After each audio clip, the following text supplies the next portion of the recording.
খায় মুড়িতে গাঞ্জা খাইবো? তো যে ফির সিগারেট খায় এই ফির এটা ফির না, এটা শয়তান।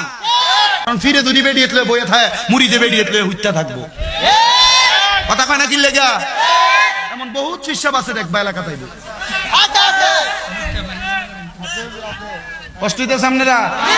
আমি কোন ফিরের বিরুদ্ধে করি না, যে ফির বেরিয়ে বইয়ে থাকে। নবীর প্রেমে দেব সাঁতার রহমতের সাগরে, নবীর প্রেমে দেব সাঁতার রহমতের সাগরে, গোলাম জেনে নেনে গো নবী আপনারই দরবারে, গোলাম জেনে নেনে গো নবী আপনারই। এই সন্তান কোনোদিন মা বাপরে বৃদ্ধাশ্রমে দিতে পারে না, এই সন্তান কোনোদিন মা বাপরে ধমক দিতে পারে না, এই সন্তান কোনোদিন মা বাপরে শ্বশুর শাশুড়িরে বেশি সম্মান দিয়ে মা বাপরে কম সম্মান দিতে পারে না। কথা কোন ঠিক কিনা? আপনি পালন করছেন কি করেন না এটা আপনার সিদ্ধান্ত। আমরা কিন্তু খারেন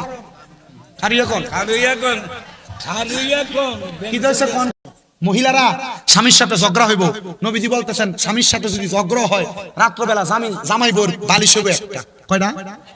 একটা। কিন্তু আপনারা ঝগড়া লাগলে মাঝখানে কোল বালিশ দিয়ে দেন। বাচ্চা আগে এক সাইডে ঘুমাইতো, যেদিন ঝগড়া হয় এদিন বাচ্চা মাঝখানে চলে আসে। মা মনে রাখেন গো, এটার কারণে আল্লাহর কাছে জবাব দেওয়া লাগবো। বলে কিভাবে জবাব দেওয়া লাগবো?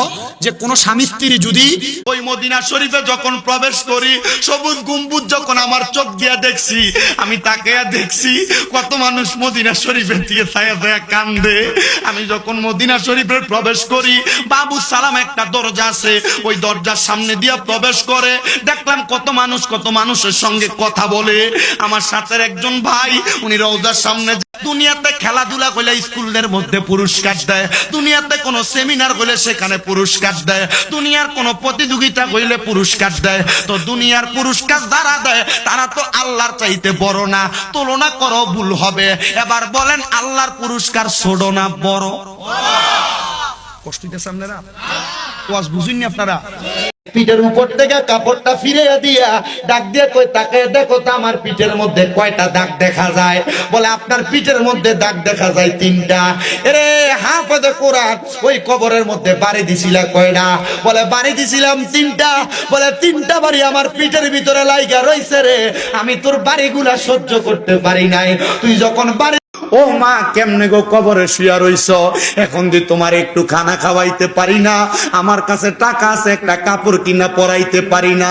আগে এক বেলা ভাত না খাইলে মা বারবার কইতো পুত্রে খানা দি খাত না, পেটটা দি পিঠের লগে লাইগা রইছে। এখন 2-3 বেলা না খাইলে কেউ একবার আইসা খবর নেয় না, কেউ জিগায় না।